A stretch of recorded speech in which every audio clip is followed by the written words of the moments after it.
할렐루야. 내 영혼의 힘에 오신 여러분들 주님의 이름으로 환영합니다. 세상 사람들은 십자가 하면 사형, 형틀이나 아니면 목걸이, 귀걸이, 반지, 액세서리 정도로 생각할 거예요. 그러나 우리는 다릅니다. 십자가 하면 우리는 생명이고 구원이고 영원한 하나님의 사랑입니다. 그런데 예수님께서 지신 십자가는 아주 거친 십자가였습니다. 여러분 한번 생각해 보세요. 그 십자가에 예수님의 피가 묻어 있습니다. 끔찍한 채찍 맞은 그 형틀의 그 자국이 남아 있습니다. 우리는 오늘 그 십자가를 품고 찬양하기를 원합니다. 내 영혼의 힘에 우리를 구원하여 주신 예수님의 십자가를 가슴에 품고 찬양하게 될 수 있는 귀한 이 시간 되기를 원합니다. 여러분이 있는 그 자리에서 거친 십자가를 품으시기를 바랍니다.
평생의 자랑은 주의 십자가로다. 주의 보혈 흐르는데 믿고 뛰어나가. 주의 은혜 내가 입어 깨끗하게 돼. 아멘. 주의 보혈, 주의 보혈 흐르는데 믿고 뛰어나가. 주의 은혜 내가 입어 깨끗하게 돼. 우리 다시 한번 찬양합니다. 거친 주의 십자가, 거친 주의 십자가 흐르는 보혈 강물 되어 내 영혼 깨끗하게 하시고. 하늘과 땅을 이으신 주님의 보혈 내 평생의 자랑 주의 십자가, 주의 십자가로다. 아멘. 주의 보혈 흐르는데 믿고 뛰어나가. 주의 은혜 내가 입어 깨끗하게 돼. 아멘. 주의 보혈 흐르는데, 주의 보혈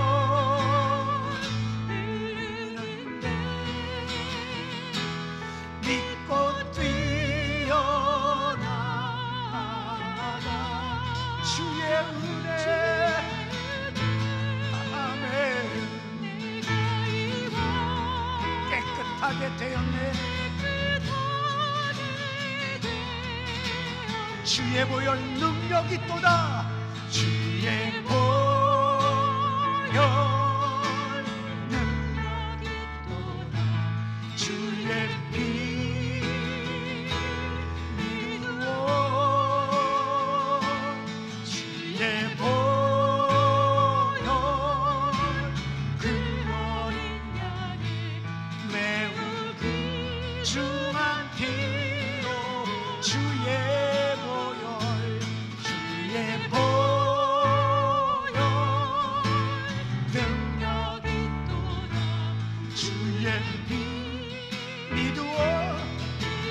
아멘 아멘. 주의 보혈 주의 보혈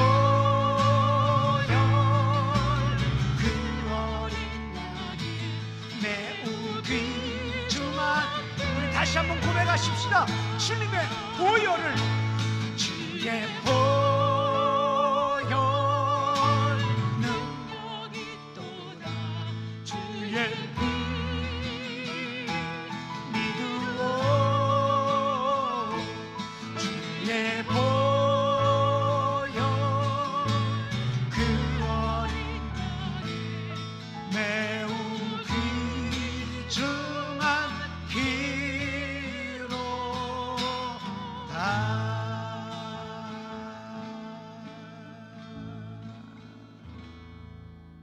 아멘 아멘.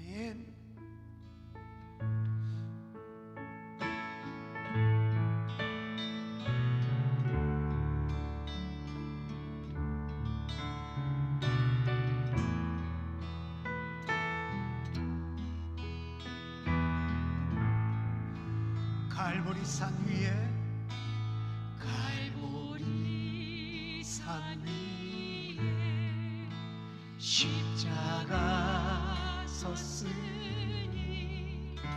주가 고난을 당한 표라. 험한 십자가를 내가 사랑하는 주가 보혈을 흘리세. 멸시함을 받은 주의 십자가에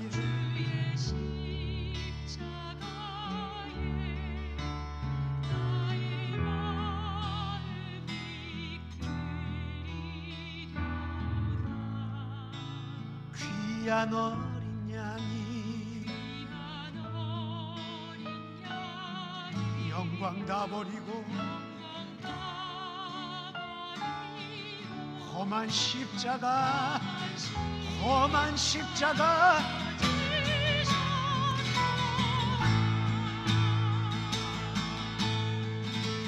최후 승리를 얻기까지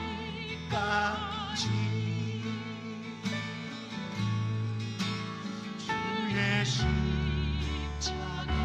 사랑하리.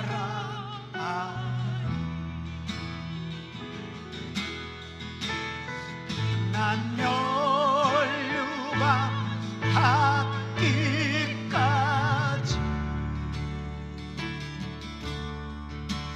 험한 십자가 붙들겠네. 최후 승리를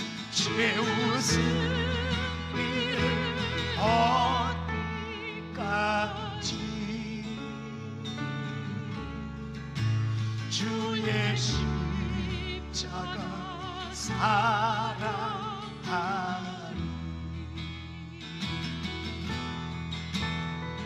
난 멸류관 받기까지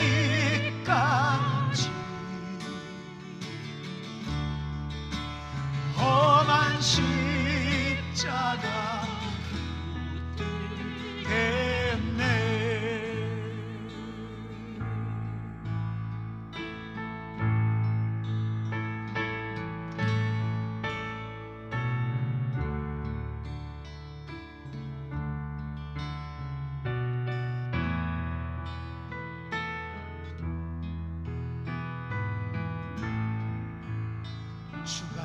예비하신 주가 예비하신 나의 본향집에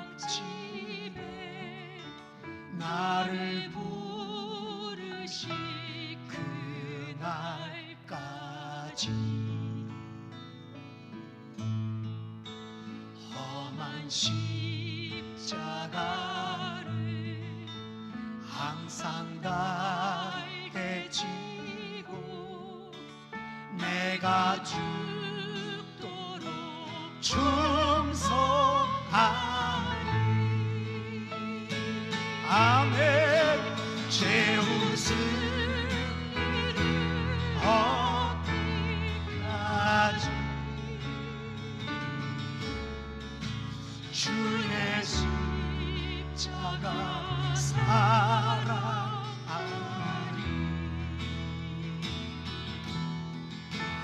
빛난 멸류관 닿기까지 험한 십자가 붙들겠네. 아멘. 제 웃음 이를 얻기까지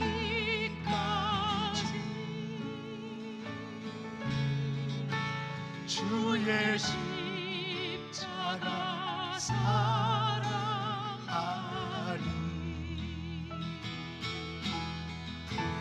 빛난 멸류관 닿기까지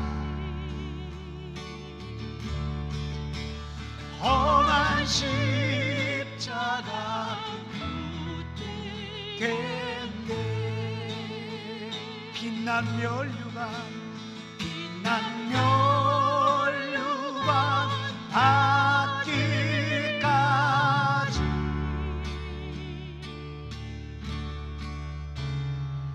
험한 십자가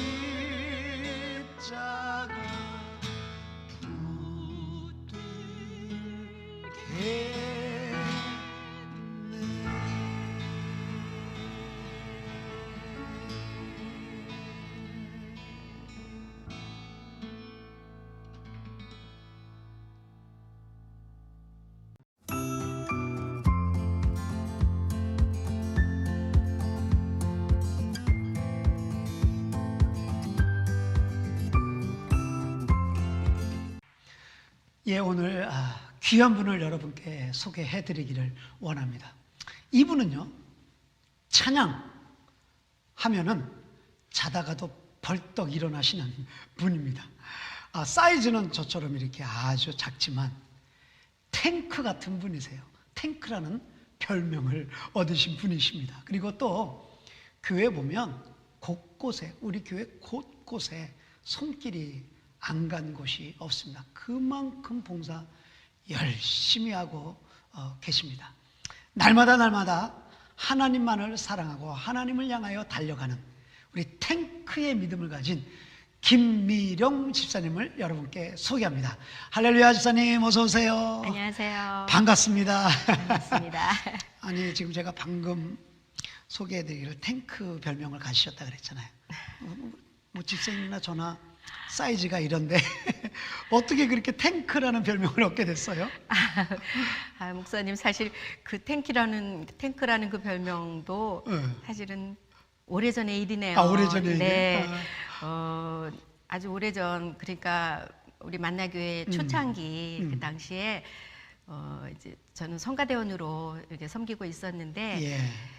그때 이제 성가대 지휘를 하시던 그 지휘자님이 사정이 생기면서 이제 사임하시게 됐었어요. 그래서 그 뒤에 이제 후임으로 오실 지휘자가 올 때까지 제가 이제 임시로 제가 어쨌든 뭐 이제 음악을 했었으니까 임시로 이제 지휘를 맡게 되어서 시작했는데 어떻게 하다 보니까 9년이라는 세월 동안 이제 9년이요? 네. 아니 그런데 그러니까 지휘자가 없어서 템포리로 임시로 하게 됐는데 9년을 하게 됐다. 네. 이것은 집사님 보니까 집사님 너무 잘하셨네. 절대로 그건 아니고요. 이제 그렇게 9년 동안을 하는 과정에서 네. 이제 얻어진 별명인데 그 당시에 이제 제가 미국에 온 지도 이렇게 얼마 안 되었을 때고 또 저희 아이들도 아직은 어리서 엄마의 손길도 많이 필요할 때였고 또 이제 제가 밖에서 일도 좀 하면서 그렇죠. 그러니까 가정 꾸려가면서 이제 교회의 어떤 자리든지 제가 있어야 할 그 자리를 항상 지키려고 노력을 했었어요. 그래서 이제 그 때로는 진짜 뭐 제 체력의 한계를 막 넘어서도록 그렇게 힘들어 보이는 때가 있었던가 봐요. 그래서 지금은 이제 원로 목사님이 되신 김동욱 목사님께서 저에게 지어주신 별명이었어요. 그러니까 집일 또 밖에서 돈들 벌어 경제 활동도 해야 되고, 근데 또 교회에서 봉사하는 부분들이 그냥 이렇게 그냥 한 것이 아니라 아무리 내 육체적인 한계가 단다 할지라도 최선을 다하다 보고 또 책임감을 갖고 일을 하다 보니까 그런 별명을 얻은 거군요. 그러니까 이제 목사님께서는 좋은 의미로 칭찬의 의미로 그렇게 표현해 주셨던 것 같은데 돌이켜 생각해 보면 제가 참 미련한 데가 참 많았던 것 같아요. 미련했다고요? 네, 미련했던 어떻게 것 같아요. 미련했는지 한번 우리가 이야기를 한번 슬슬 풀어보죠. 그럼 사실 우리가 교회에서 일을 하고 하나님의 사역을 감당할 때 탱크라는 별명은 뭐 아무나 주어지는 별명은 아닌 것 같아요. 그런 신앙을 가지고 하나님을 섬길 만한 분명한 배직이 있기 때문에 그럴 텐데, 집사님 신앙 배경은 그러면 어떠세요? 네, 저희 집안에 첫 그 믿음의 뿌리가 되신 분은 저의 친가 쪽에 증조 할머님이세요. 증조 할머니요? 네. 근데 사실은 저는 이제 외할머니하고 어릴 때부터 같이 살면서 외할머니께서 늘 믿음의 본을 보여주셨어요. 신앙생활에. 그랬기 때문에 저는 그냥 우리 외할머니가 1대 크리스천이고 제가 그냥 3대인가 보다 이렇게 알고서 컸는데 후에 알게 된 게 이제 사실은 저의 아버지의 할머니, 그러니까 저에게는 증조 할머니가 되시죠. 증조 할머니께서 말하자면 사돈인 저희 외할머니를 전도하신 경우시더라고요. 네. 그러면 증조 할머니라 하면 지금 집사님까지는 집사님은 4대째네요, 그러면. 네, 제가 4대고 이제 저희 아이가 5대, 손주까지 손주가 하면 이제 6대. 6대죠, 지금. 네. 우와. 그래서 그 당시에 이제 그때가 그러니까는 1930년 그 경으로 제가 알고 있는데요. 그 평안북도 신의주의 제2교회라는 교회는 아주 역사적으로도 많이 알려진 평안북도 그렇죠. 네, 알죠. 제2교회의 개척 멤버이셨었어요. 저희 그러니까 증조 할머니께서. 네. 근데 이제 그 당시에 한경직 목사님께서 그렇죠. 미국에 이제 유학을 마치시고 귀국하셔서 2대 담임 목사로 이제 그 제2교회를 부임하셨다고 하는데 이제 그때 개척 멤버이시면서 이제 많은 교회 일을 감당하신 네. 뵙지는 못했지만 혹시 그분이 탱크 같지 않으셨을까 생각을 해요. 그 피를 받으신 거군요. 그럼 이게 4대째 신앙이네요, 그러면 4대째. 네. 그럼 양가 쪽 분들이 다 평양 즉 북쪽에 계신 분들이세요? 네. 두 분 다 그러니까 저희 어머님 아버님은 물론이고 저희 그러니까 이제 외할머님 외할머니를 전도했다니까. 네네 다 이제 거기서 태어나시고 거기서 이제 하나님을 말하자면은 증조 할머니가 우리 외할머니를 인도했으니까 사돈 댁에 손주 며느리의 그러니까 어머니를 그렇지. 네, 손주 며느리 좀 듣는 사람들이 복잡할 것 같지만 어쨌든 간에 그러면 두 증조 할머니 때부터 그렇게 북쪽에 계셨다고 한다면 지난번에 제가 언뜻 집사님 말씀을 들어보니까 얼마나 평양 사투리로 말씀하신 걸 보니까 내가 너무 웃은 적이 있는데 그 영향을 받았나 봐요. 네, 그렇다고 볼 수 있겠죠. 왜냐하면 제가 어릴 때부터 늘 할머니의 그 평안북도 사투리를 늘 들으면서 이제 자랐기 때문에 저한테는 굉장히 친근한 그 사투리이고 그게 참 좋았어요. 그래요? 네. 그래서 할머니 사투리로 한번 해보실 수 있어요? 할머니 뭐 기도도 많이 하셨을 테고 뭐 많이 들었을 거 아니에요. 외할머니하고는 참 많은 그 이렇게 추억이라고 할까 이제 그런 게 참 사실은 많이 있어요. 예.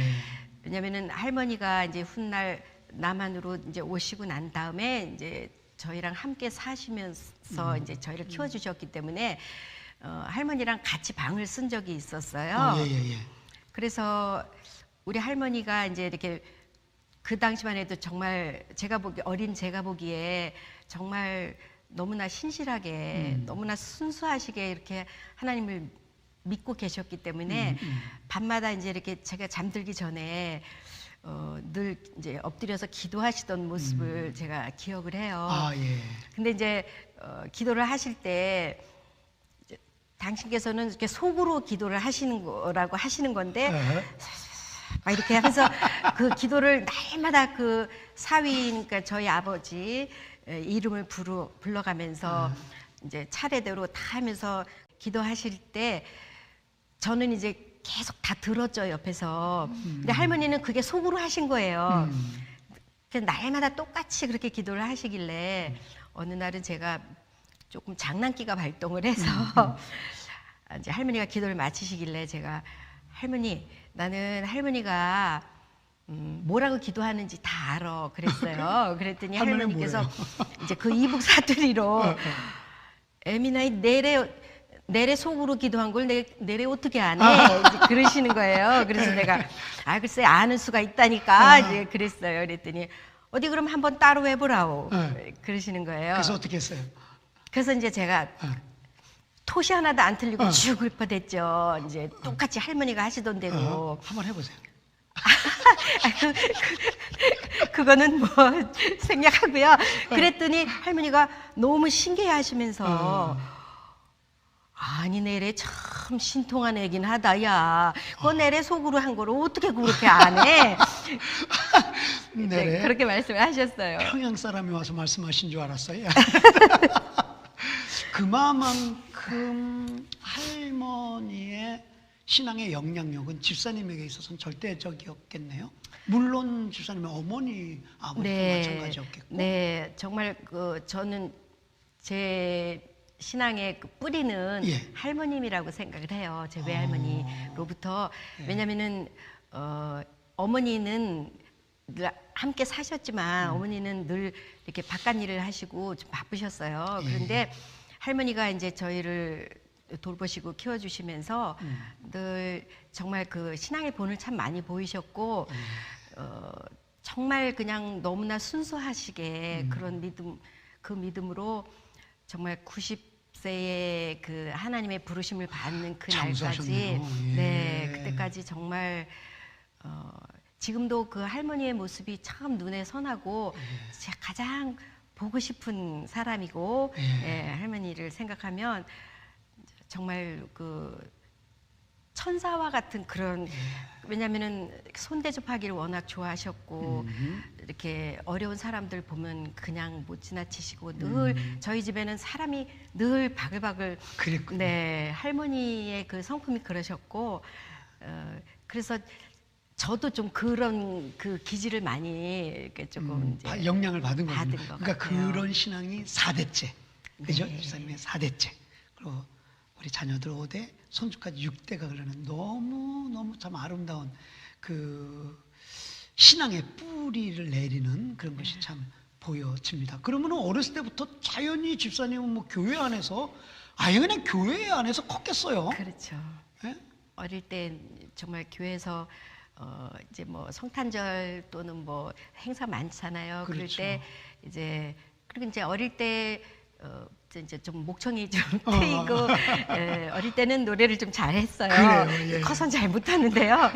그거 누가 인정하진 않을 것 같지만 그러다 보니까 그래요. 이제 교회에서 이제 뭐 군부대나 뭐 고아원 뭐 이런 데 이렇게 다니면서 이제 찬양 많이 하게 됐었고 뭐 성극 뭐 모든 그렇죠. 거를 이제 어릴 때부터 교회에서 이렇게 보고 자라면서 그렇게 생각했죠. 그리고 장성에서는 또 이제 성악으로 또 전공하시게 네, 됐죠. 이제 사실은 저희 어머님께서 굉장히 이렇게 노래를 잘 부르셨어요. 그러셨어요. 예. 그래서 어머님 뭐 한때 꿈은 이제 음악을 그러니까 성악가가 되는 이런 꿈도 있으셨다고 하는데 이제 환경적인 뭐 여러 가지 이유로 이제 그 꿈을 못 이루시고는 사실 저에게 그 기대를 하셨던 것 같아요. 그래서 이제 조금 어린 나이부터 저를 이제 음악 쪽으로 이렇게 좀 미르셨죠. 예, 그래서 이제 공부를 어머니의 하게 됐죠. 피를 받으셨군요. 예. 그러면 자연히 뭐 성악도 전공했고 4대째 신앙이라니까 모든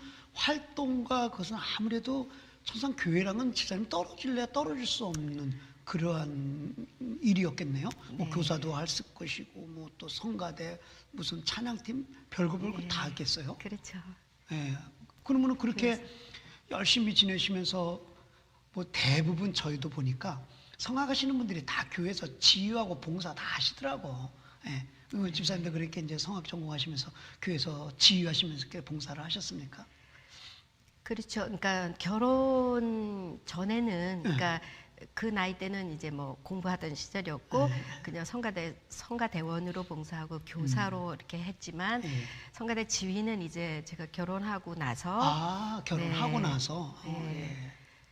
근데 이제 저의 그 결혼 때부터가 제가 사실 믿지 않는 가정에 이제 시집을 가게 됐었어요. 아, 그래요? 네. 아니 4대째 신앙이라고 한다면 당연히 예, 남자는 믿는 가정을 네. 택할 것 같은데 어떻게 참 그렇게 아이러니죠, 그게. 그 정도로 반했어요? 어떤 일이에요, 그게?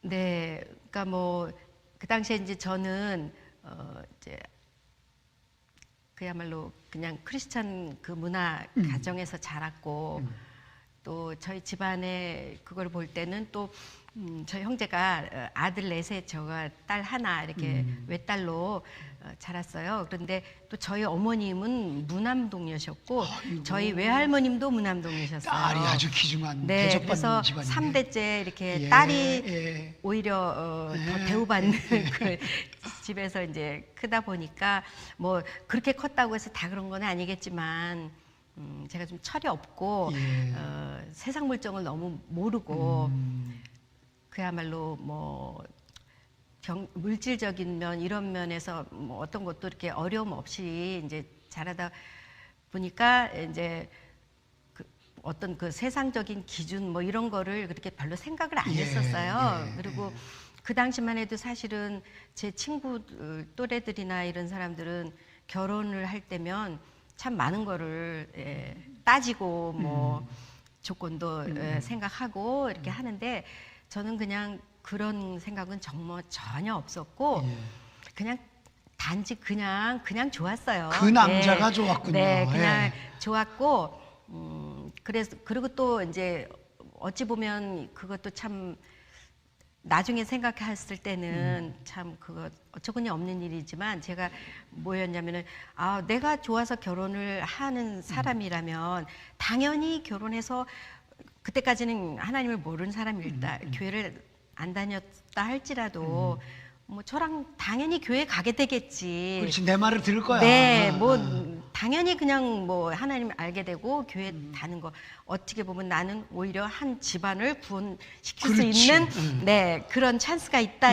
그렇게 조금 무모한 생각을 왜냐하면 그렇게 되기까지에는 사실은 제 믿음이 그걸 다 이렇게 끌고 갈 수 있는 그게 돼 있었어야 되는데 뭐 어릴 때 한때는 뭐 뜨거웠다고 생각한 적도 있고 뭐 또 집안 모두 제 주위에는 다 믿는 사람들밖에 없었으니까 믿지 않는 사람들의 생활은 어떻다는 거를 본 적도 없고 네 하다못해 친구들까지 다 교회 주일학교부터 같이 올라간 친구들이었고 이러니까요. 그러니까 4대째 신앙을 물려받았기 때문에 늘 기독교 분위기 속에서 자랐기 때문에 뭐 안 믿는 사람도 뭐 당연히 뭐 그냥 들어오겠지. 그런 막연한 생각 가운데 있을 수 있고 또 사실 내가 그만큼 믿음이 출중했어야 되는데 아직까지 그건 그렇지 않은 상태에서 그저 남자가 좋아서 그냥 이렇게 그랬던 것 같아요. 그랬던 거죠. 네.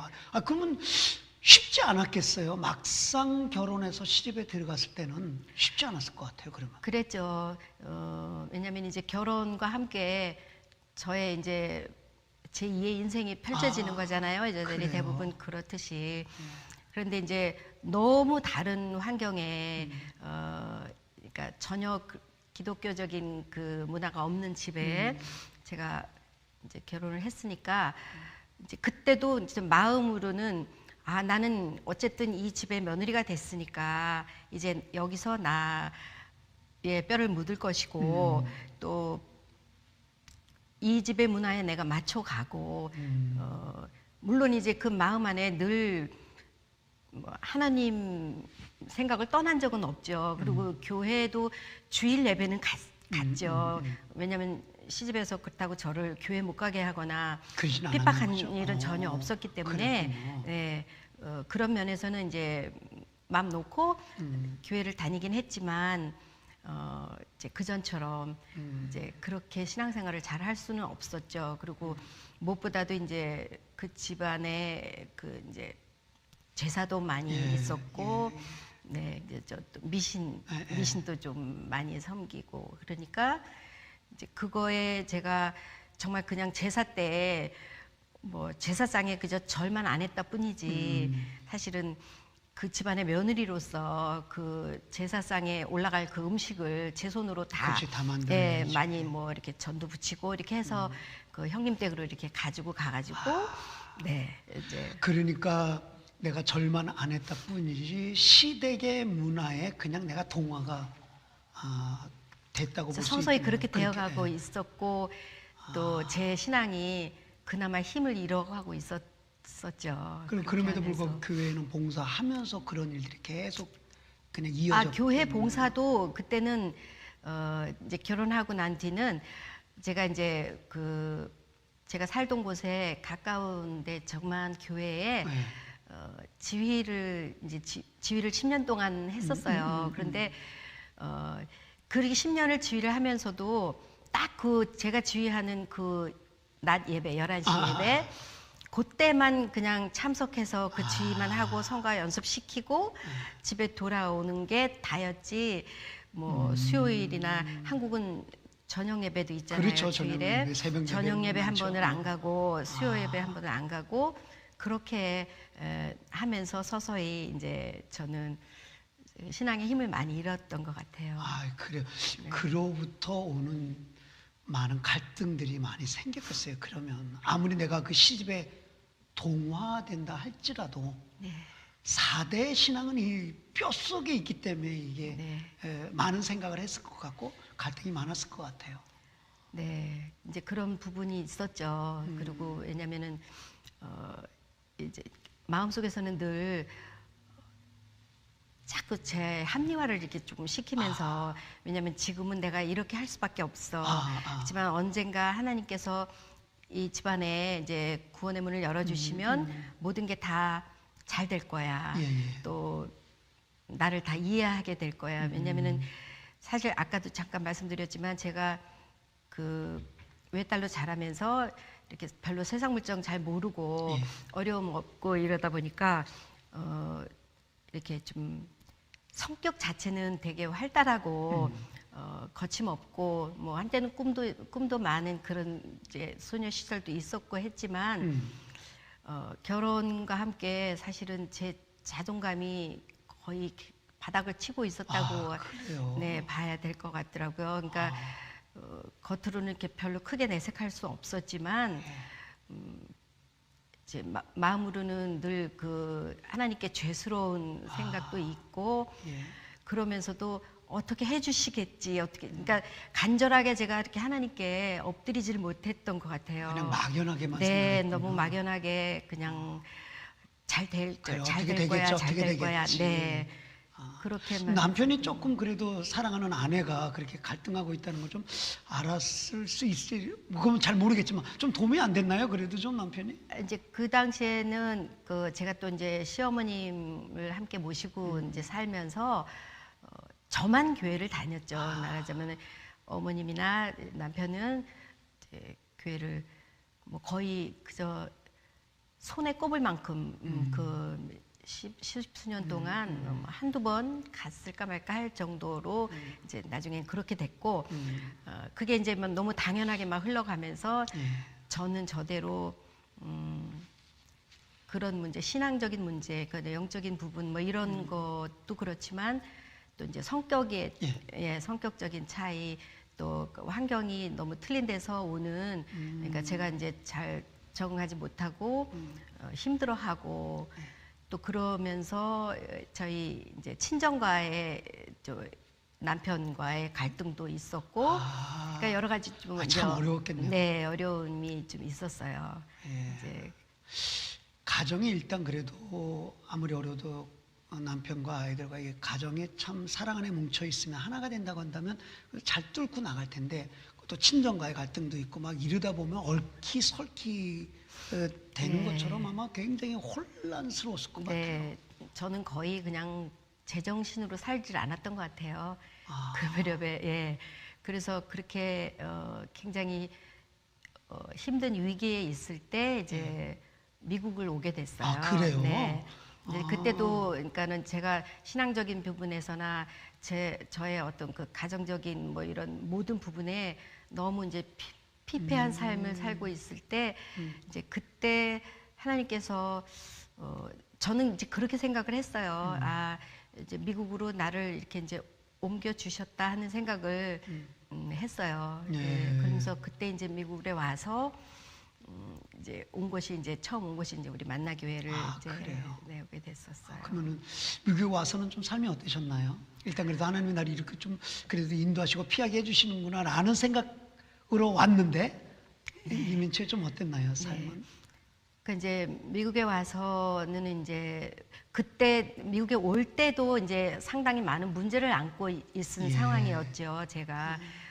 그리고 이제 남편과의 그 이제 힘든 부분도 해결이 나지 않은 채로 나지 않은 채로 이제 여기서 생활을 하면서 그때까지도 제가 이렇게 하나님을 정말 1대1로 이렇게 인격적으로 하나님을 만나지를 못한 상황이었던 것 같아요. 그러니까 모태 적부터 또는 더 그 선조 때부터 기도도 많이 쌓여 있고 그랬음에도 불구하고 제가 이렇게 하나님과 1대1의 인격적인 만남이 없었기 때문에 일어났던 일들인 거라고 제가 나중에는 결론을 내렸어요. 나중에는. 그렇게 네. 예. 그러나 그 문제의 핵심에 있을 때는 그런 거 잘 모르고 네, 그 너무 당시에는 그냥 발만 동동 굴렀겠어요. 그저 그냥 하루하루를 그래. 이렇게 살얼음판을 딛고 있는 것 같은 그런 심정으로 하루하루를 그저 오늘을 그냥 평안하게 잘 지나갔으면 좋겠다, 막 이런 이제 그렇게 하면서 사실 미국에 와서도 꽤 긴 시간을 이제 결혼 생활을 이어간 거죠. 예. 그런데 제가 지금으로부터 그러니까 6년 전이 되는데 이제 어떤 그 한 사건을 계기로 제 34년의 결혼 생활에 정리를 하게 됐어요. 아, 좀 안타까운 일이 생겼군요. 네. 예. 그 뭐 제 인생의 가장 큰 광야를 만난 힘든 부분이기도 힘든 하고. 부분이었죠. 어떤 생각이 드셨어요? 그렇게 하면서 내 자신을 돌아봤을 때도 그렇고.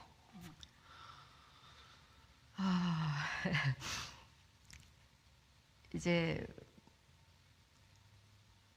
그 제 남편이었던 사람도 사실은 굉장히 그 성격이 굉장히 아주 꼼꼼하고 또 치밀하고 아주 열심히 사는, 성실하고 너무나 열심히 사는 사람이거든요.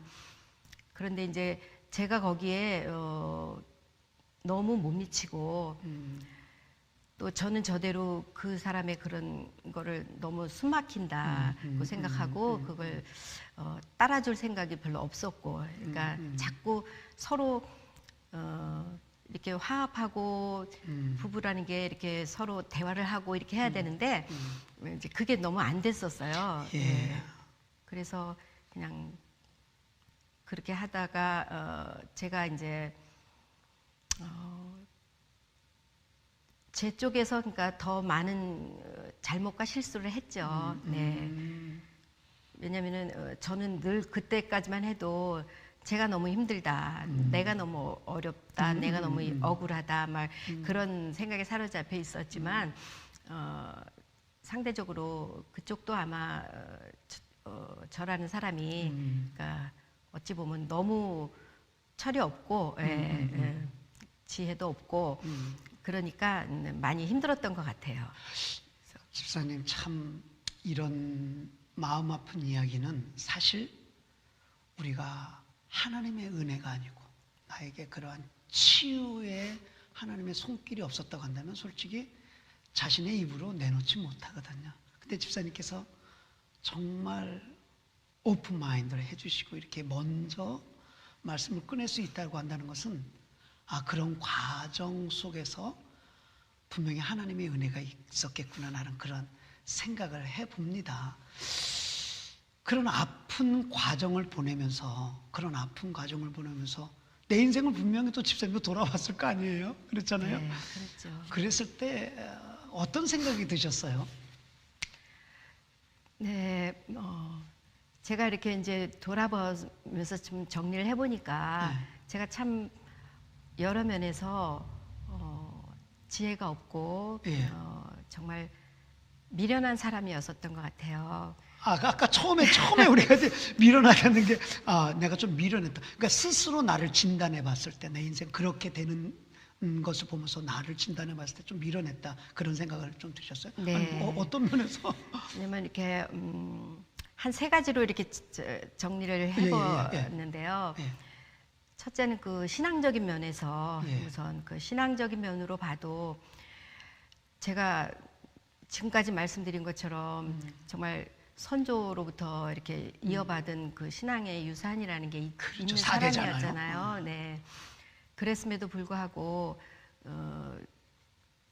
그러니까 결혼과 동시에 이렇게 제 생활이 아무리 변화가 있었다 할지라도 다른 건 다 몰라도 그 복음의 문제, 그러니까 이 신앙의 문제만큼은 사실은 할 말은 했어야 되고, 또 양보하지 않았어야 되고, 그런 부분 이제 거기에 그냥 저를 이렇게 내어 맡기고 그저 그냥 결국은 딸려가게 되는 거나 다름이 없으니까 그런 면에서 볼 때 하나님 앞에는 제가 너무 크게 범죄한 게 되는 거고요.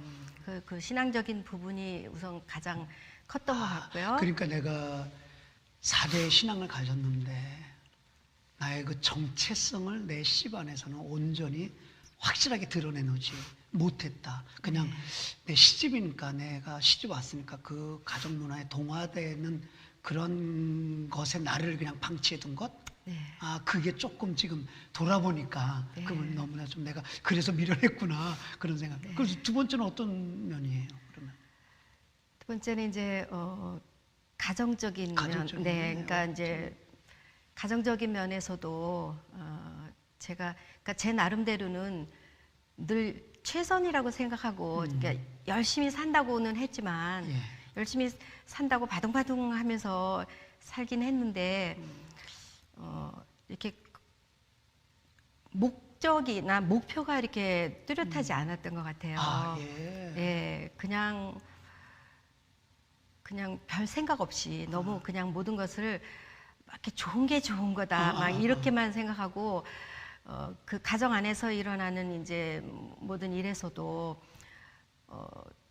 당연히 제가 이렇게 말하고 이해시키고 이렇게 해야 될 그런 부분들을 너무 그걸 제가 이렇게 좀 회피했던 경향이 많았던 것 같아요. 그러니까 나는 그냥 착한 아내 아니면은 착한 며느리, 그냥 그러니까 착한 엄마의 어떤 고 바운더리? 네, 그걸 저도 이제 착한 여자 증후군 착한 이렇게 여자 증후군. 제 스스로를 진단할 때 그런 그 병에 걸려 있었구나 하는 생각이 들더라고요. 왜냐하면 이렇게 노도 할 줄 모르고 노해야 될, 그러니까 거절을 해야 될 그런 시점에서도 거절도 못하고 모든 사람에게 항상 착한 여자로 이렇게 비춰지기를 원했고, 그러니까 그렇다고 제가 착하지가 않다는 건 아니에요. 사실 저는 제가 생각해봐도 그냥 좀 착하긴 한 것 같아요. 그런데 그 착한 이미지를 늘 유지해야만 된다라는 생각이 저를 굉장히 이렇게 힘들게 좀 하고. 강박관념으로, 예, 그러니까 오히려 거기에 제가 이렇게 좀 걸림돌이 된 것 같은 생각이 많이 들었어요. 그러니까 지금 돌아보니까 그런 착해야 된다고 한다는 그런 것들이 또 나를 어떤 가정적인 면에서는 네. 어렵게 만든 부분이기도 하고. 그러니까 이제 그게 가정에서도 결과적으로는 그게 반대로, 네. 그러니까 착하지 못한 결과로 나타난 건데, 그 가정에서뿐이 아니라 모든 사람에게 그 착한 이미지를 이렇게 계속 유지하고자 하는 그 마음이 되게 컸던 것 같아요.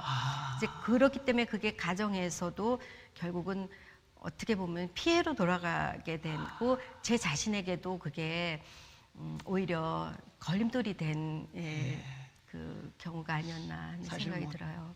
얼굴이 착하게 해야지라는 어떤 그런 강박관념이, 예? 오히려 하나님 앞에는 우리가 또 다르게 평가될 네, 수도 그러니까 있잖아요. 사람에게 그러니까 사람에게 좋은 사람으로, 그렇지. 또 사람에게 잘 보이고 그렇게 한 그거가 어찌 보면 또 다른 얼굴의 그 교만이 아니었나. 그렇죠. 네. 그 특히 가정- 하나님 예. 보시기에는 더 가증스러웠을 것 같아요. 참 그래도. 우리 인생이 그런 것 같아요. 그때는 몰라도 지금 돌아보면 내 자신은 그렇구나라는 생각을 해보신다는 거죠. 그럼 세 번째는 어떤 면이 또 있었던 것 같아요? 네, 이제 세 번째는 제가 이제 저의 가장 그 취약한 부분을 예, 제가 뭐가 말씀을 드려야 취약해요? 되는데, 이제 경제적인 부분. 예. 왜냐면 아까도 잠깐 말씀을 드렸지만 제가 진짜 경제관념이 없어요. 예. 뭐 지금까지도 사실은 그거는 없는 편에 들어가는데 그때 당시에는 더욱 심했죠. 예.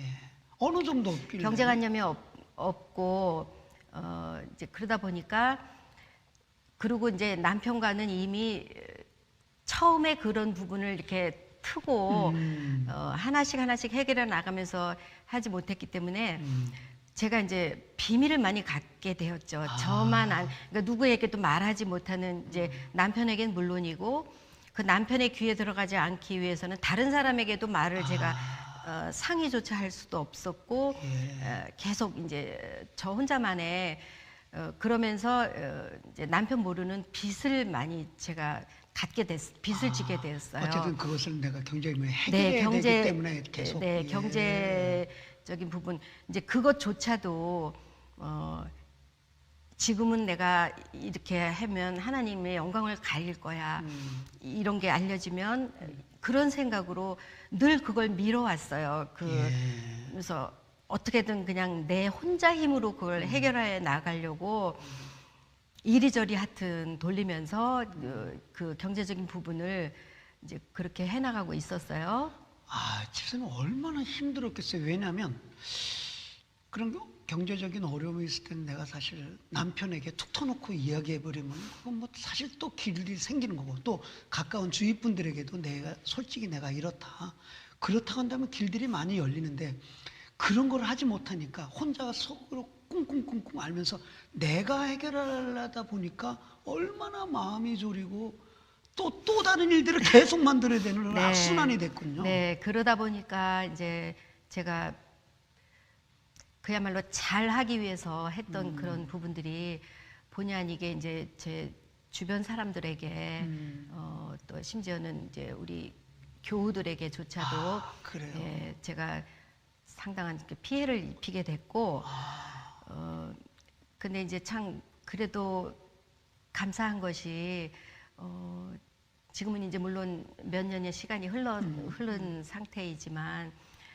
이제 결국은 그게 원인이 되면서 이제 결과적으로 제가 이제 이혼이라는 걸 하게 됐고, 또 이혼을 뭐 합의로 이렇게 했다기보다는 그게 이제 제가 그야말로 이혼을 당하게 된 일방적으로 일반적으로 이혼을 당하게 된 계기가 되었어요. 그래요. 네, 그래서 이제 그때부터 이제 제가 오롯이 저 혼자의 힘으로 이제 그때 이제 이혼녀가 됨과 동시에 안고 있었던 이제 그 부채를 오롯이 저의 혼자의 힘으로 이제 해결해야 되는 상황이 되었죠. 그래요. 그래서 이제 그때부터 지금까지 예, 이제 물론 하나님께서 제 일할 수 있는 건강을 주셨고 또 그 당시에 정말 제가 처해진 그 상황을 제 스스로가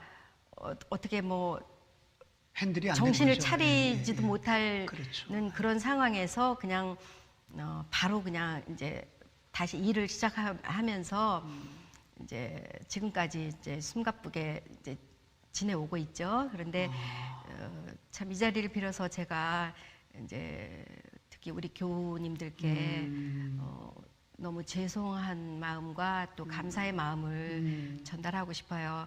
이제 그때 그 상황일 때 저를 참 많이 이해해 주시고 또 감싸 주시고 또 기다려 주시고 네, 그렇게 하셨던 많은 분들께 제가 사실은 그 당시에는 그런 상황이 저한테 너무 힘들었기 때문에 사실은 제대로 이렇게 제 마음의 표현도 할 수가 없었어요.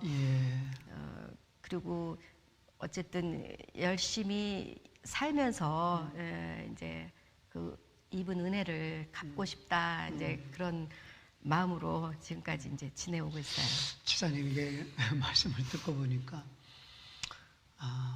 4대 신앙 속에서 일단은 모태 신앙은 가졌고 또 심성이 나 자라던 어린 시절을 돌아보면 정말 귀한 외동딸로 자라고 물질적으로나 뭐 여러 가지로 불편함 없이 자랐기 때문에 막연하게 그렇게 사는 인생이 결혼해서도 보니까 경제적인 관념에 내가 어떤 경험이 없으니까 남편하고도 얘기도 못하고 혼자 꿍꿍꿍 앓다가 또 교인들한테까지도 조금 돈도 이렇게 빌려가면서 했던 그런 것들이 지금에 와서 집사님의 고백을 딱 들어보니까 그런 어려운 가운데서라도 내가 그거를 도망가지 않냐고 회피하지 않냐고 이제는 혼자 맞닥뜨려서 꾸준히 지금 갚고 계시다는 말씀을 들으니까 그래도 집사님의 사고 방식 이런 것들은 굉장히 건강하다는 생각이 들어요. 그게 또 도망가지 않으셨잖아요. 또 우리 성도님들에게 또 이 자리를 빌어서 혹시라도 그런 부분에 있어서 참 기다려주시고 참아주시면 감사하다는 이 말은 저에게는 참으로 특별하게 들립니다. 이 부분을 또 본인이 해결하려고 하는 이런 것들은 굉장히 참 긍정적으로 평가가 되어져요. 아니 생각해 보세요. 가정에서의 그런 어려움이 있고 경제적인 그런 어려움이 있을 때 집사님 얼마나 힘들었겠어요. 내가 갚으려고 해보려고 했지만 그게 마음대로 안 되고 했을 때는 얼마나 힘들었겠어요. 그런 지경까지 왔는데 지금 이렇게 간증하는 거 보니까 집사님 그게 무슨 또 그런 치유의 회복의 역사가 있었겠구나. 그러니까 지금 이렇게 어떻게 웃으면서 우리가 간증할 수 있는 아니요. 어떤 회복의 은혜가 있었어요? 네, 그 면에서는 새벽 기도가 저하고는 뗄래야 뗄 수 없는 이제 회복의 장이 됐던 것 같아요. 사실 하나님께 제가 이제 지난날에 저의 과오와 또 잘못을 물론 회개하고 이렇게 용서를 구했을 때 우리 주님께서는 다 용서하셨지만 그렇지만 제가 제가 치러야 할 부분이 있잖아요. 그러니까 그렇게 생각했어요.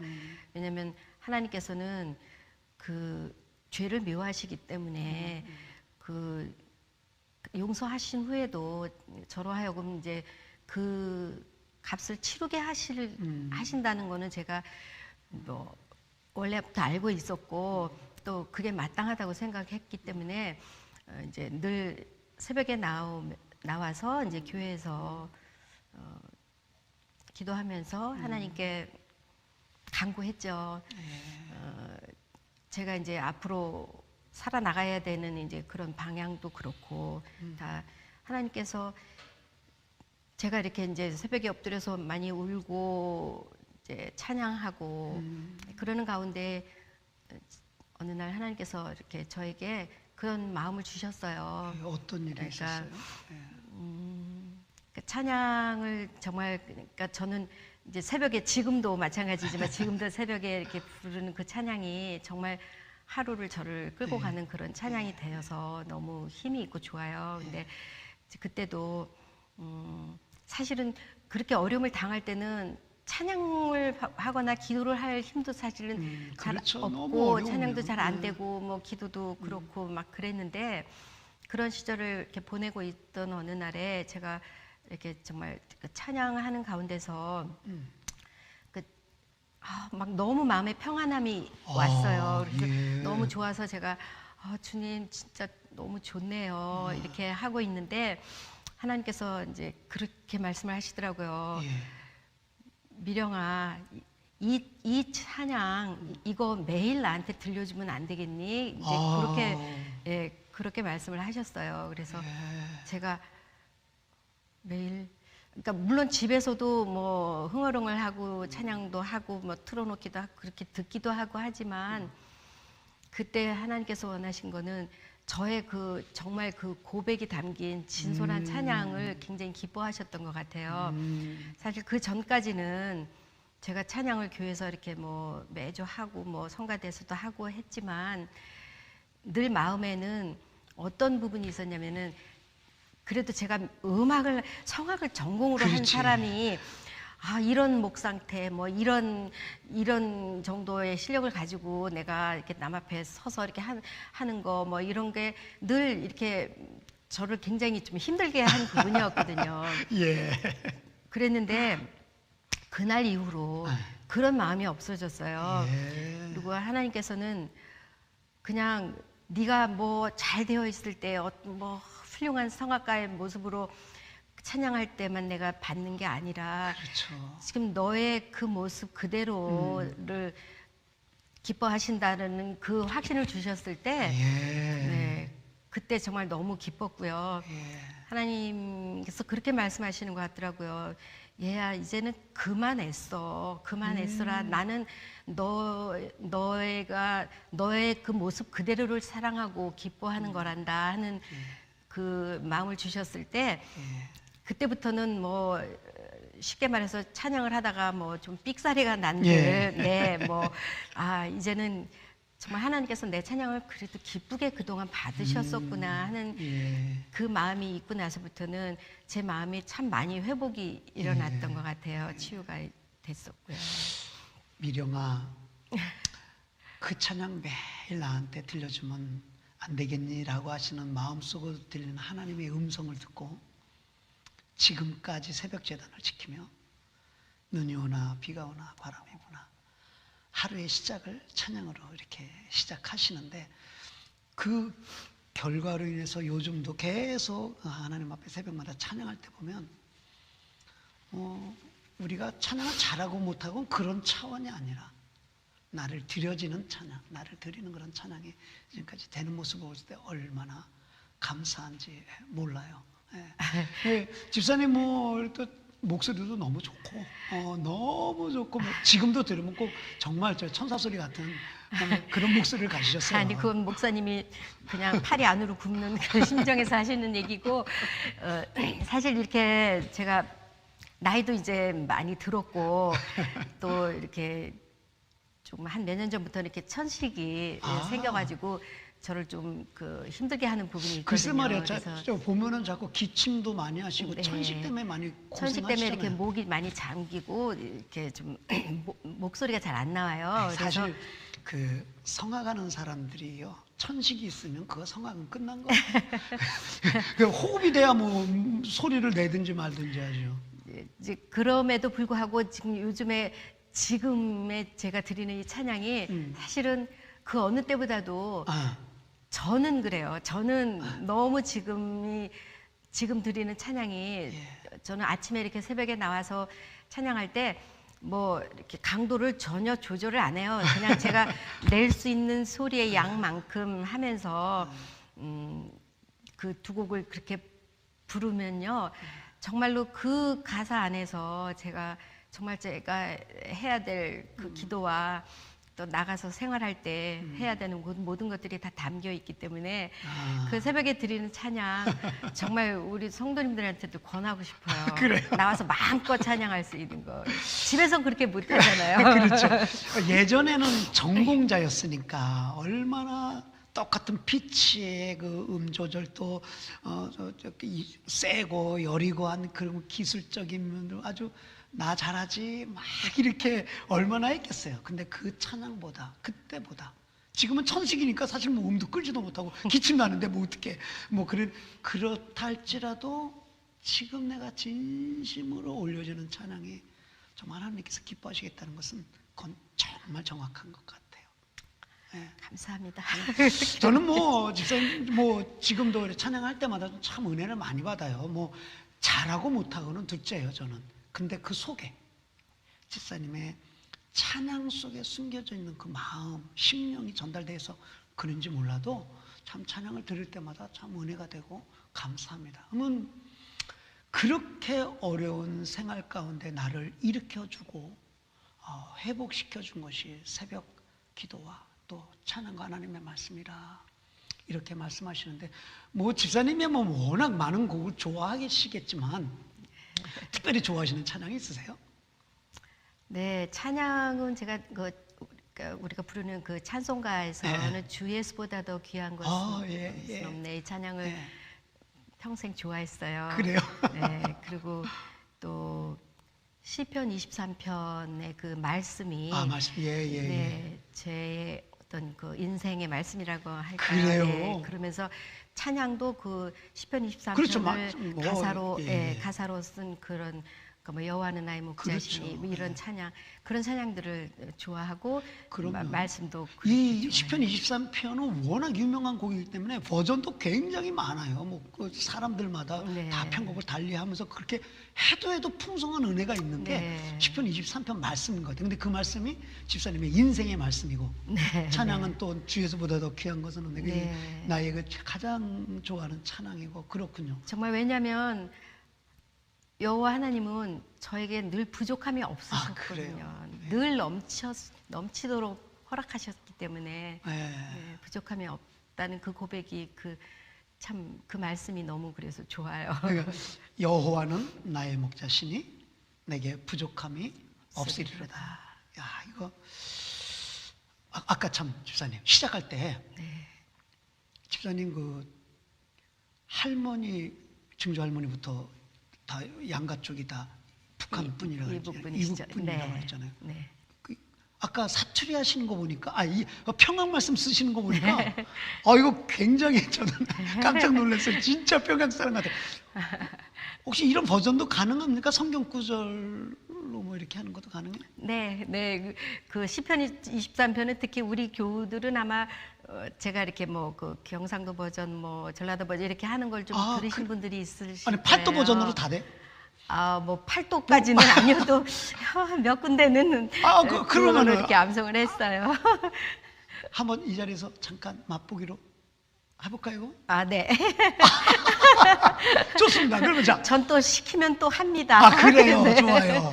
자, 그러면 평안도 버전.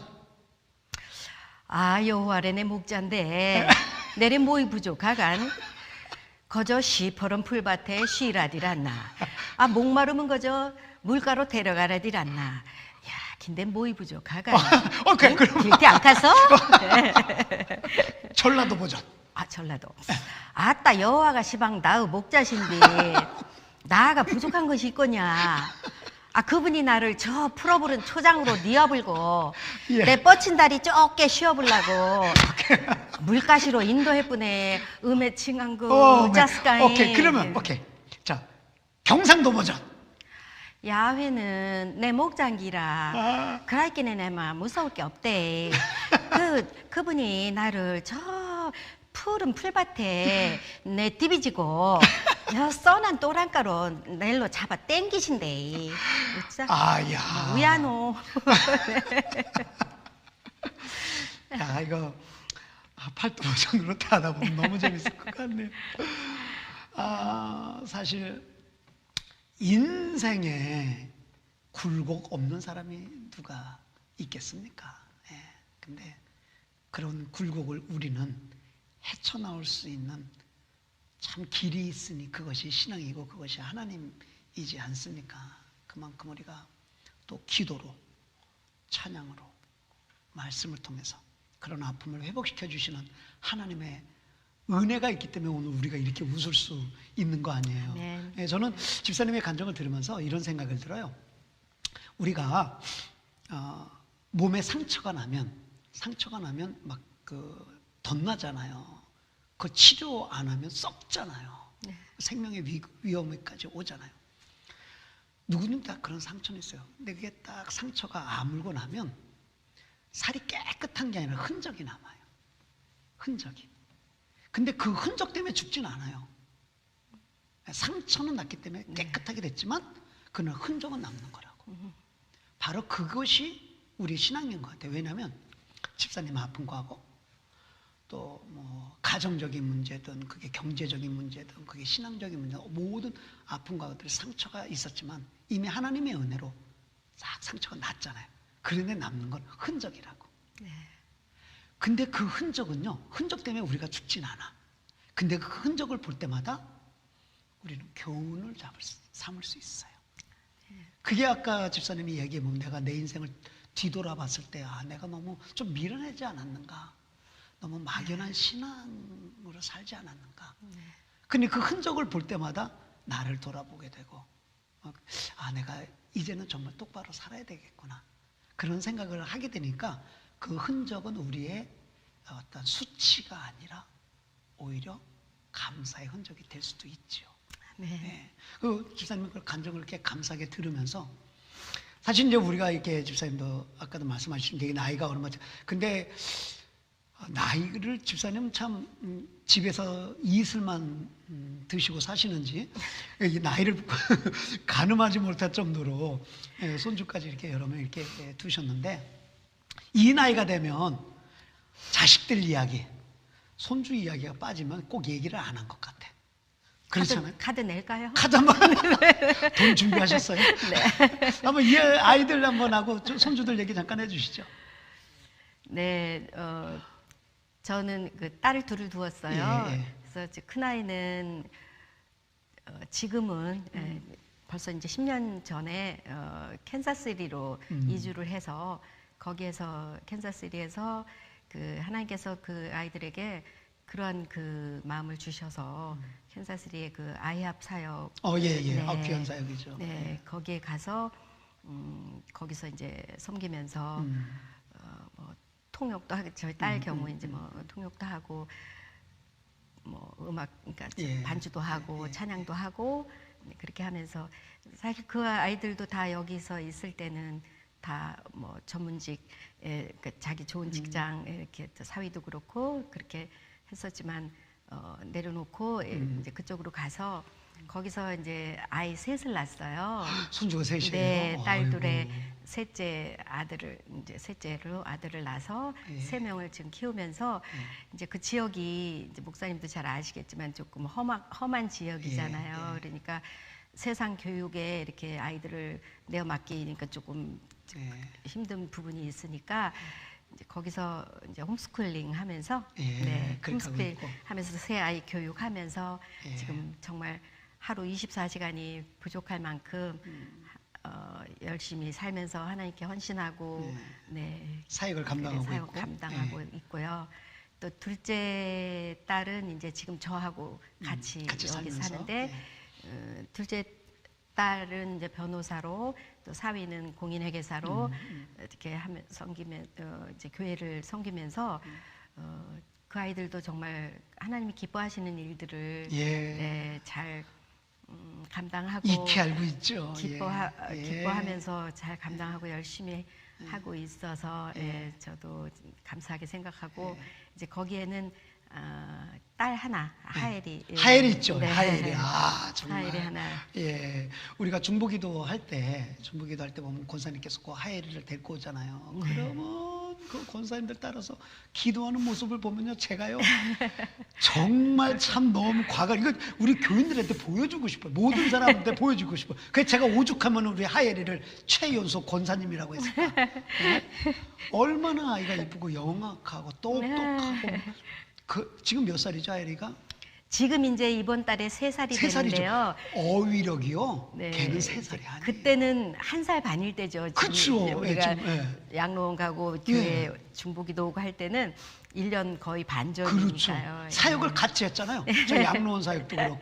그 1살 반짜리가 1살 반짜리가 가서 양로원에 가서 찬양 사역하고 율동 사역하고 네. 위로 사역하고 다 그랬잖아요. 혹시 그 영상을 가져오셨죠? 예수님 찬양, 예수님 찬양합시다. 할렐루야, 할렐루야, 할렐루야. 예수님 찬양합시다. 할렐루야, 할렐루야. 예수님 찬양합시다. 이게 하예리가 이때 영상이 1살 반 때죠. 네. 이야, 그때 보면 할머니 할아버지들이 얼마나 이뻐하고 그랬는지. 예. 집에서도 찬양을 하면요, 목청이 얼마나 큰지 몰라요. 글쎄 말이에요. 좀 절 닮았는지 이렇게 보통 다른 거는 이렇게 시켜보면 뭐 잘 그렇게 금방 암기를 못하는 것도 있고 한데 이상하게 이 찬양이나 노래 쪽은 예.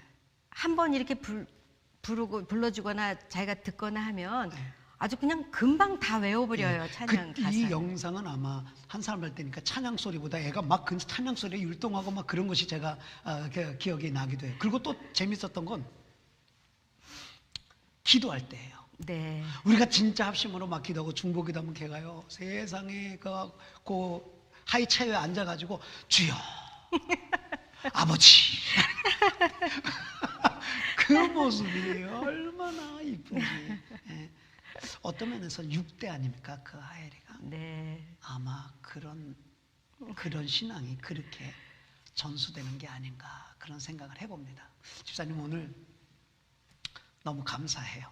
그렇게 진짜 부끄럽습니다. 인생의 아픔도 이제 치유되는 하나님의 은혜가 있었기 때문에 그렇지만 그렇게 다 드러내놓으시면서 열어주셔서 감사하고, 뭐 제가 봤을 때는 정말 집사님이 이 교회에서 절대적이에요. 이 집사님 손길이 안 간 곳이 어디 있겠어요, 이 교회가. 그리고 정말 최선을 다해서 지금도 섬기시는 모습인데 정말 내가 앞으로 하나님 이렇게 살았으면 좋겠습니다. 그리고 매일 새벽마다 우리가 찬양하고 기도하고 이런 모습 속에 정말 집사님이 원하고 바라는 인생의 뭐 계획이나 아니면 또 기도하고 있는 것이 있으세요? 네, 이제까지는 정말 그냥 많은 사람들의 은혜도 입고 또 특별히 이제 하나님께서 정말 많은 것으로 저에게 이렇게 부어주셨는데 이제부터는 제가 이제 그 축복의 통로가 되는 사람이 되었으면 좋겠어요. 예. 정말 부족하고 너무 뭐 가진 것도 없고 쓸모 없는 사람이지만 이제는 제 안에 그 정말 쓸모 없는 그런 가치관 그런 거를 다 씻어 주셨고 예. 세상적인 그런 가치관이 아닌 이제는 하나님의 그 복을, 그러니까 사실 하나님을 안다는 것만큼 더 큰 복은 그렇죠. 없을 거라고 생각하거든요. 그러니까 이제는 그 하나님이 주신 복을 이렇게 유통하는 사람이 제가 되었으면 좋겠고 하나님의 복을 받는데 나를 통로로 네. 사용하시면 감사하겠습니다라는 그런 기도. 네. 그리고 이제 거기에 덧붙여서 이제 제가 선조들로부터 받은 그 신앙인 유산을 이게 우리 아이들에게 흘려보냈듯이 사실 제가 잘한 거라고는 그거 하나밖에 사실 없는데 아이들 그래도 신앙에서 떠나지 않고 이렇게 살게 한 거. 그래서 앞으로도 계속 그 아이들이 그 신앙을 유산으로 유업으로 이어받아서 이제 앞으로 더 후대와 또 이웃에게 그 하나님의 복을 유통시키는 그런 가정으로 이렇게 다시 더 든든히 설 수 있도록 있도록 그렇게 기도해 주시면 아유, 감사하겠습니다. 집사님 이게 감사합니다. 기도 사실은 제목입니다. 집사님 축복의 통로로 이미 쓰임 받고 있어요. 사실은 왜냐하면 우리 자녀들에게도 벌써 신앙을 전수하셨죠. 그리고 지금 보시면 집사님 손대는 것들마다 보면 이미 그런 사역을 감당하고 계신데 더 정말 우리가 주님 부르시는 그날까지 정말 축복의 통로로 사용받고, 제가 늘 하는 말씀이지만 기계가 녹슬어서 버림받으면 안 되잖아요. 우리 그냥 네. 달고 달아서 하나님 나라에 들어갈 때까지. 탱크 별명이 집사님이 처음 시작할 때 옛날에 그 별명을 가졌었어요. 하지만 이제 오늘이 내 영혼의 힘에 결론을 맺으면서 집사님하고 그 별명 다시 찾아서 주님 나라 갈 때까지 고장 안 나고 그래. 탱크가 잘 흘러갈 수 있으면 좋겠고, 정말 하나 바라면 하나님의 기쁨이 될 수 있는 사람이라면 더 바랄 것이 없겠습니다. 아유, 할렐루야. 그렇게 분명히 될 줄 믿습니다. 그리고 집사님, 우리 이 땅에서 정말 하나님을 마음껏 찬양하고 마음껏 섬기고 우리 세상 바라보지 아니하고 정말 주님 바라보고 살다가 영원한 나라에 거기 성가대원으로 우리 같이 서요. 아멘. 오늘 이렇게 나와주셔서 저희들에게 인생을 통해서 하나님의 은혜를 나눠주시고 간증해 주시고 감사합니다. 항상 은혜 안에 승리하시길 바랍니다. 감사합니다, 집사님. 감사합니다. 예, 오늘 김미령 집사님의 간증을 들으면서 귀한 은혜를 나누었습니다. 간증 중에 막연한 신앙생활을 했다라는 말이 가슴에 와닿아요. 그래, 우리 신앙생활이요 막연하면 안 되잖아요. 우리의 정체성을 확실히 드러내놓을 때는 확실히 드러내놔야 될 것 같습니다. 그리고 어떻게 어두운 터널을 지냈는가 듣고 보니까 주님 앞에 나와 찬양하며 마음을 쏟아내놓고 눈물 뿌려 기도하고 하나님의 말씀의 위로를 받으면서 어두운 터널을 지났다고 한다는 이야기는 김미령 집사님의 이야기만은 아닐 것입니다. 우리도 마찬가지입니다. 정말 힘들고 어려울 때 이 세상의 방법을 찾지 말고 주님 앞에 나와 찬양하며 눈물 뿌려 기도하고 하나님의 말씀 가운데 길을 찾아야 될 줄 믿습니다. 오늘 내 영혼의 힘은 우리 모두 다 같이 조용히 주님 앞에 나아가 우리의 마음을 쏟아놓는 귀한 찬양을 하면서 마치기를 원합니다. 마음을 다해 주님 앞에 함께 나아가시겠습니다.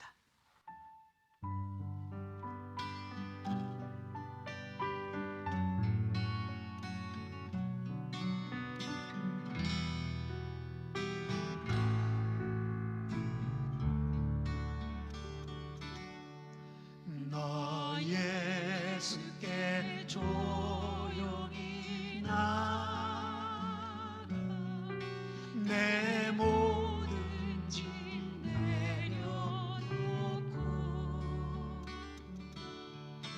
주 십자가 사랑을 믿어 죄사함을 너 받으라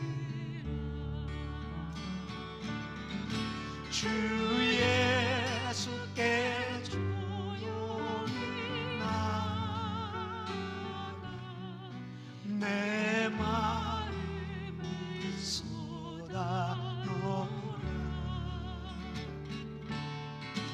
늘은 미리 보시는 주님 그 은혜를 베푸시리 주 예수의 은혜 주 예수의 은혜를 입어 내 슬픔이 없어지 아멘. 내 이웃을 늘 사랑해 내 이웃을 늘 사랑하 너 받은 것 거저주라 너 받은 것 거저주라 주 예수께 조용히 나가 내 마음을 쏟아놓으라. 너는 미리 보시는 주님 그 은혜를 베푸. 아멘. 주 예수께 조용히 나가, 주 예수께 조용히 나가. 내 마음을 쏟아놓으라.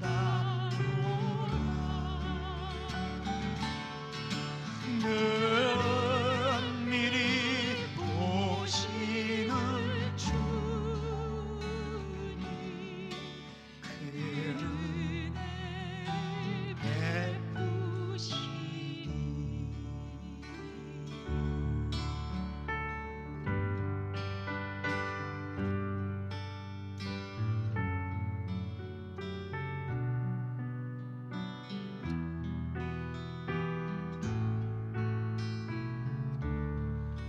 너 주님과 사귀어 살며, 너 주님과 사귀어 살면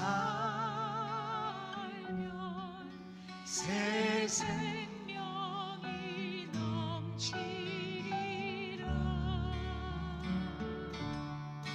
주 예수를 찾는 일 앞에 참 밝은 빛 비추어라. 주 예수께 조용히 나가 내 마음을 쏟아놓으라. 너는 미리 보시는 주님 그 은혜를 베푸시니. 주 예수께 조용히, 주 예수께